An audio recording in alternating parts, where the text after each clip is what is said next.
I don't expect guidance, but how confident do you feel about the margin picture, specifically in light of what may or may not happen as far as visa costs are concerned? I know you won't give us a number in terms of your H-1B exposure, but you feel confident about 26 to 28 still? The margin guidance that we had, the range that we had, we're still quite confident about it. But we can't speculate about what might or might not happen. So as and when events unfold, if that has a material impact on it, whether short-term, medium-term or long-term, we'll talk about it then. But as things stand today... But the ability to be able to meet the higher end of the band? So the reason to have a band is to give us the space to stay within that. So the band is what we are focused on. You feel that lower end of the band is probably more realistic, more achievable? I think, let me put it this way. We want to be within that band. And we shouldn't be dangerously close to the lower end all the time. But there are times in which you have to operate, especially if the growth is not very strong. So you will see the margin moving to the higher end when the growth is strong. I think that's a fair way to think about it. But the commitment is to stay within that band, and it doesn't matter. And frankly speaking, the management team should have the flexibility to operate within that band. That's why we have decided. And there's no point in saying whether it should be 26.1, should it be 26.5, why not 27.1? I mean, that's a nitpicky dialogue I don't want to have. I think they should have the flexibility to operate within that band. But in general, the logic is that if the growth picks up in a good way, then automatically the margins go up. Okay. I want to pick up on the constant theme here at NASSCOM.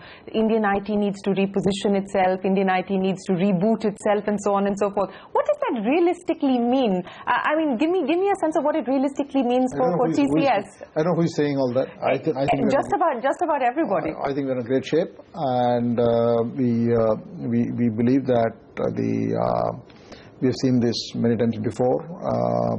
I saw it personally in year 2000. Before the Y2K, we were about a $400 million company. $350 million came from Y2K work. So on January 1st, 2000, people thought that will be done. Didn't happen. We only became a $600, $800, and $1 billion in the following 3 years. And I've seen it when the ERPs came. I've seen it when the internet came. But it's the same sort of existential questions of the Indian IT industry that are being asked today as well, right? Are you still relevant? Will you be redundant? So I think I don't. Have you disrupted enough? Let me put it this way: I don't want to be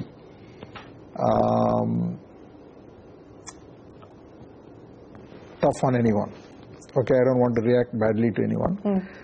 But the point is that if you have an industry which is so strong, and we are world-class companies, okay, and we'll have to go through change, because we are in an industry where everything changes, technology changes, and the entire development methodology is going to be agile, DevOps, and it's a fast-changing industry, and the change will only get faster. So this industry will continue to reskill its people, continue to change its methods. We are going to be relevant. What agile means. But do you see the current landscape changing significantly? Do you believe that maybe not too many will actually survive the onslaught of the kind of disruption that we're seeing? No, there are many good companies, and some will change fast, some will change slow, some will make mistakes. But there is a big opportunity for everyone. So I'm not negative at all. I don't understand this whole speech. The cautionary comments about the state of the Indian IT industry. No, not at all. Okay. I think I'm very bullish about this industry, and there is everything going for this industry. There is a tremendous demand for technology in the years to come, and months and years to come. Yes, we have to change, because everything is changing. The core technology is changing. Everything is becoming cloud. Everything is becoming agile. Everything is to be viewed in the context of automation, machine learning. Systems investment from the back office is moving to the front office. So all this means that there is a lot of thinking that needs to go, and a lot of investment has to be done in talent development, in tools, in partnerships. You formed a partnership with SAP and Oracle. Now you also form a partnership with GE. So the kind of companies you have to work with, everything changes.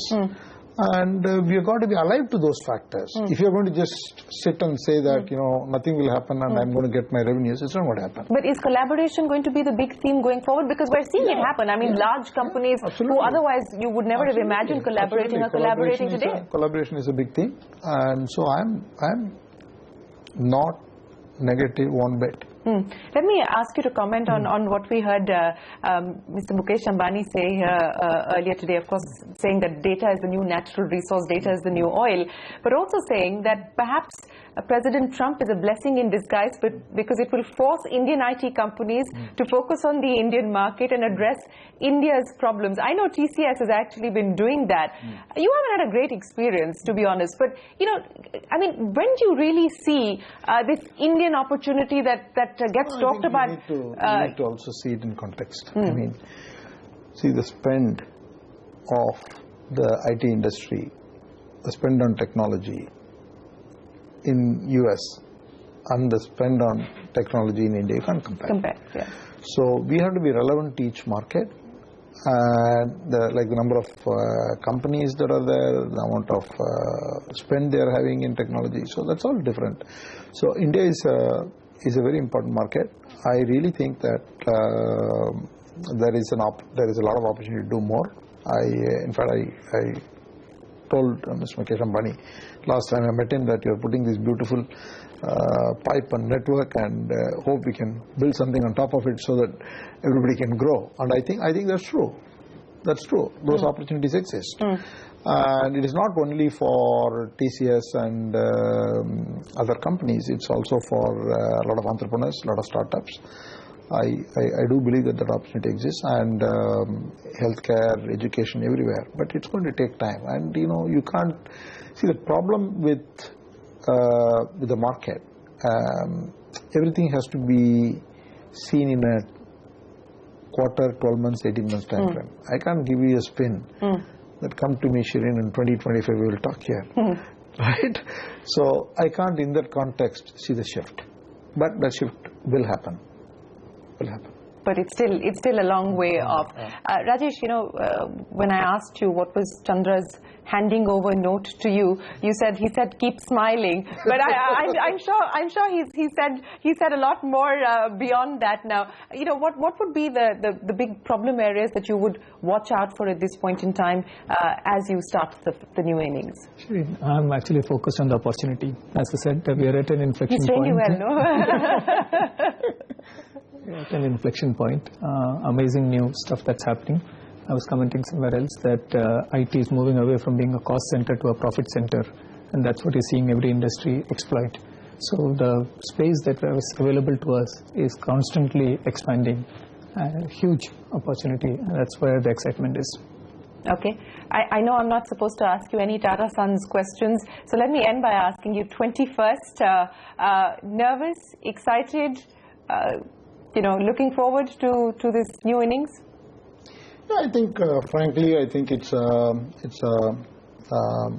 very big job, and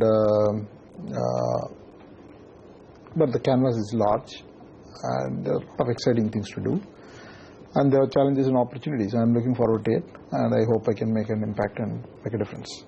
Chandra and Rajesh, we wish you both the very best of luck. Thank you very much for joining us on CNBC TV 18, giving us a sense of what the road ahead looks like with all the uncertainties and the googlies that may or may not come your way. Thank you very much for your time and appreciate you joining us. With that, it is time for us to wrap up this CNBC TV 18 special from all of us here. Goodbye. Many thanks for watching.